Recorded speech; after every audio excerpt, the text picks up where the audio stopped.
আসসালামু আলাইকুম, কেমন আছেন সবাই? আশা করি ভালো আছেন। সবার জন্য ছোট্ট একটি ব্লগ নিয়ে চলে আসলাম। আমি হাকিম, সবাই আমার সাথে থাকবেন।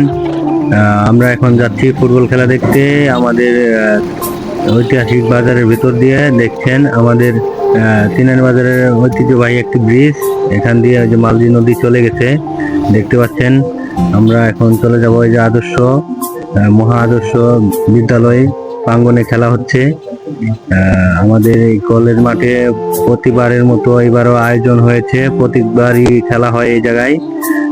দেখতে পাচ্ছেন কত লোকের সমাহার দেখছেন। ছাদের উপর কোনো জায়গা নাই, আমাদের এখানে একটু মাঠের সংকট, মাঠ নাই। এই বিধায় আমাদের স্কুল প্রাঙ্গনেই খেলা হয় প্রতি বছরই। অনেক লোক হয় আমাদের। এক কথায় এই তিনানি নালিতাবাড়ি শেরপুর তিনানির ভিতরে ফুটবল খেলার এত এত ভক্ত, মানে খেলার সিজন আসলে মানে বোঝা যায় আর কি কত মানুষ।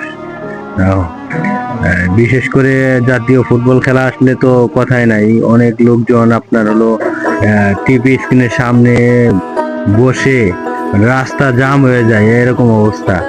অবশ্যই আপনাদের দেখাবো আমি, জাতীয় ফুটবল খেলা আসলে অবশ্যই দেখাবো। দেখতে পাচ্ছেন কত সুন্দর খেলা হচ্ছে। যে আমার দুলাভাই খেলা দেখতেছে। ঘুরতে ঘুরতে চলে আসলাম তার কাছে, সে খেলা দেখতেছে। দেখুন সবাই কত সুন্দর খেলা হচ্ছে এখানে। অনেক সুন্দর খেলা আয়োজন হয় প্রতি বছরই। অনেক ভালো লাগবে যদি আসেন আর কি। দেখেন দর্শকের জোয়ার, খেলা শেষ অবশেষে হাতীবান্ধা জিতে গেল। হাতীবান্ধা টিম খুব আনন্দ উচ্ছ্বাস করতেছে, তারা খুবই খুশি। দেখতে পাচ্ছেন আপনারা, খুব এনজয় করতেছে তারা। আপনাদের কাছে যদি ভিডিওটি ভালো লেগে থাকে অবশ্যই লাইক কমেন্ট করে পাশে থাকবেন। অবশ্যই ছোট ভাইয়ের ভিডিওটি দেখবেন।